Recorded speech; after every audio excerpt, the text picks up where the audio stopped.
Well, Samir, thank you so much for being here with us. I have a first question for you, which is about India, India's vision of the world, India's grand strategy, the type of global order that India would like to see, if such a thing has been specified.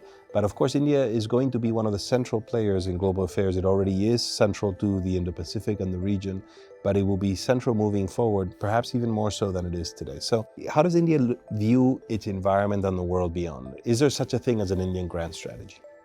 So Manuel, first of all, let me thank you for having me here. Indian grand strategy is, as most grand strategies, a work in progress. Do reflect realities that countries need to grapple with. Today, for example, India is more certain that its decisions to not be part of blocs or camps or align themselves to political agendas of others seems to be a reasonable one.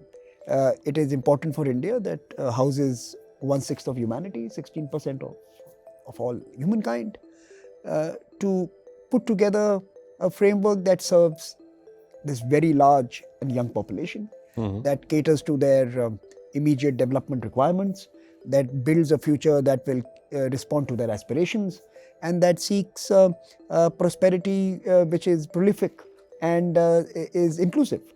Now, in that sense, India's current and future course of engagement with the world is going to be primarily based on three big impulses. The first has to be peace and stability. If we have to grow, if we have to put together everything that I've just mentioned, we require peace not only in our neighborhood but also in the world. Because India's appetite to engage with the world is growing exponentially. We are today at $3.5 trillion, and in less than a decade, we are going to be hitting the $10 trillion mark. Now, we will have footprint in Latin America. We have deep engagement with the EU already. Africa and India are going to grow together. East Asia and India are today linked in multiple ways, and of course, US and Western Europe continue to dominate in terms of being our most important partners. So, we are going to be invested in peace around the world. Any Indian grand strategy has to be centered around that particular phenomena. Sure. The second, of course, is that we are seeing two big shifts. The first shift that we are witnessing is from the fossil fuel world to a green energy world. And the green energy industrial complex that is going to mushroom is going to be basically an Indian development. We are going to be the first 5 trillion and then the first $10 trillion economy that would have powered itself on clean energy. We are less than 2 tons per capita emissions, and we are close to $3.5 trillion. Go back in history, find me a $3.5 trillion economy that would have a per capita emission this low. We are going to probably maintain the same profile at 5, at 10, at 12, at 15. So the green transition forces India to think about a global architecture that allows access to material, that allows access to components, that allows access to technologies that will continue to service this whole new green future that we are building together.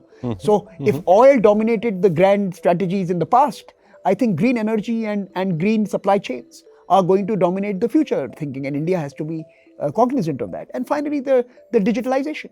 From the real to the virtual, and to a virtual that has real world consequences. And again, it means that tech diplomacy, governance of tech, technology that is safe, technology that deconflicts rather than creates contests, are all questions that are going to be resolved not by an independent nation or an individual nation, but by a collective.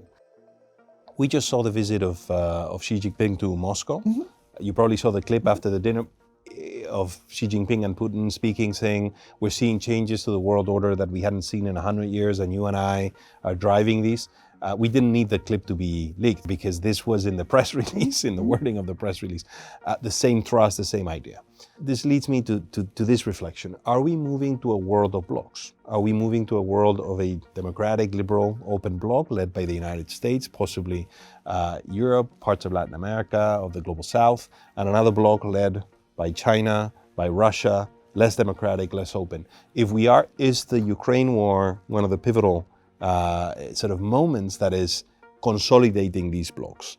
So that's a question on order. But if that world is emerging, where does India stand? Because this world of blocs poses a huge challenge to the development agenda and the trade agenda, to the climate agenda, to the governance of technologies, because it depicts a world of blacks and whites. And it's going to be very difficult to build global governance arrangements when two of the largest actors are leading two blocs that see the world in zero-sum terms. So in fact, this depiction of a world of blocs, I know, is incendiary and is outrages the global south because it puts at risk all of these agendas. So what you've just described as the three axes seem, in my mind, to be under severe threat if that world emerges. We are seeing tensions that would suggest that warriors from the last century are back in business and they would like to carve up the world in easy digestible parts, the good and the bad. Kissinger, by the way, just said the second Cold War. So there's almost like a labeling, no? Yeah, I mean, Kissinger, he was there in the first one as well. So there you go. You have these Cold War warriors of the past who want a new Cold War for our current. They are likely to push us in a certain direction of thinking as well as action. I don't think the global south is going to be impressed by that.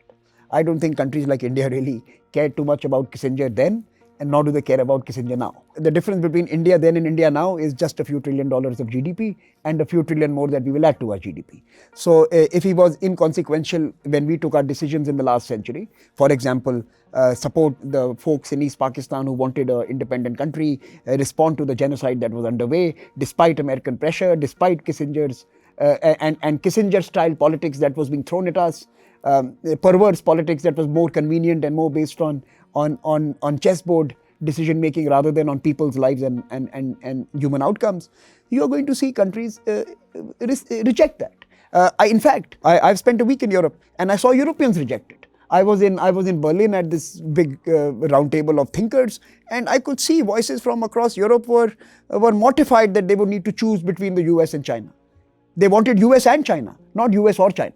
They want a China that behaves. We want it too. They want a China that is less belligerent. We want it too. They want a China that doesn't try to reshape borders and destroy the rules-based system that they had so carefully crafted. Mm-hmm. Guess what? Only they do. Because many in the global south don't believe that the rules-based order was written by the global south. Mm-hmm. And here China has a greater resonance, has greater appeal with certain countries. Countries are not going to see Ukraine as a decision point. I had a very interesting graph I saw of the countries that have sanctioned Russia. If you look at the countries that have sanctioned Russia and the countries that got their first doses of vaccines, they're the same countries. The global south is going to remember the 3 years of the pandemic. Sure. When vaccines were being thrown into trash bins in developed countries and not being sent to their geographies. We've just seen also the AUKUS agreement sort of announced. It's about the transfer of nuclear technology and capability to Australia, but also on missiles, on intelligence, and a number of sort of advanced technologies and others. We also have now the Quad arrangement at the heads of government level, which we hadn't had in the past. What do you think would be India's reaction, to start off with, if China behaved in the ways that these members are fearing that it will, say in the Taiwan Strait, right? If there was an invasion of Taiwan or a long-term blockade of Taiwan. Manuel, India doesn't have to have a scenario to understand China.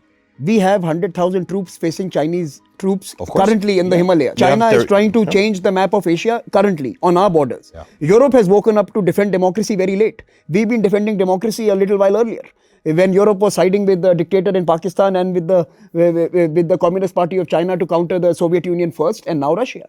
We have been responding to China for a bit. We know how Chinese behave. So there is no doubt in my mind, the capabilities that we need to build to fend off Chinese muscularity, to make sure China behaves itself, to draw red lines, is important. And for that, whether it is AUKUS or Quad or any other arrangement that can enforce good behavior from Beijing is good for the world. A Beijing that behaves well is good for everyone, because we have a very strong economic actor in Beijing that is going to benefit not only Europe, which it already does, but also Africa and Latin America and other parts of the world that still need to grow, develop and climb the development ladder. But your hope is that this encouragement of good behavior is done through soft means, through harder means if necessary, but this doesn't lead to a world of blocks. So what is the difference between this discourse and the US discourse, right? Which is we're headed for a structural collision with China. Sometimes you have to read the Chinese playbook to understand how perhaps you need to deal with China. China found it absolutely fine and finds it absolutely useful to have a very belligerent political posture with Japan, for example, and yet have Japan as their second largest trading partner. It has built hundreds of billions of dollars of trading relationship with China, with America, while threatening America and its bases and positions in the Pacific. And of course, it is aggressive with India, even as it does over $200 billion of trade with India. I think we don't need to we need to drop a European money chain mindset. Everything is not black and white. There are grays, and the world we live in today is going to be more gray than ever. We are in the digital world, which is chrome. It's an age of chrome. Everything is gray. Let's find peace in gray. You can be extremely tough, and you can build deterrence capabilities, and you can build military capabilities to enforce good behavior while having robust and strong trade and economic ties. China did it for 20 years or 25 years. I hope you're right, by the way, because this world where there are no grays, it's a very painful world. It's one where cooperation is harder, it's very inflationary. We're going to rediscover what it means to have these supply chains broken and undone, and that's a complicated world. Let me ask you a final question. Where is Europe in the Indo-Pacific? So when you look at the world from Delhi and you try to understand all of these pieces of the puzzle, where are we? Are we relevant on the economic trade piece, on the security piece? Where would you like Europe to be? Do we need to pivot to Asia, try to build more constructive relationships in Asia, maybe try to water down this black or white approach that our colleagues from the other side of the Atlantic seem to have? Where do we fit in all of this? Sitting in New Delhi, perhaps Europe is the single most consequential actor for Delhi. And I say this with all seriousness. I mentioned the green transitions, and I believe Europe is India's key partner in that.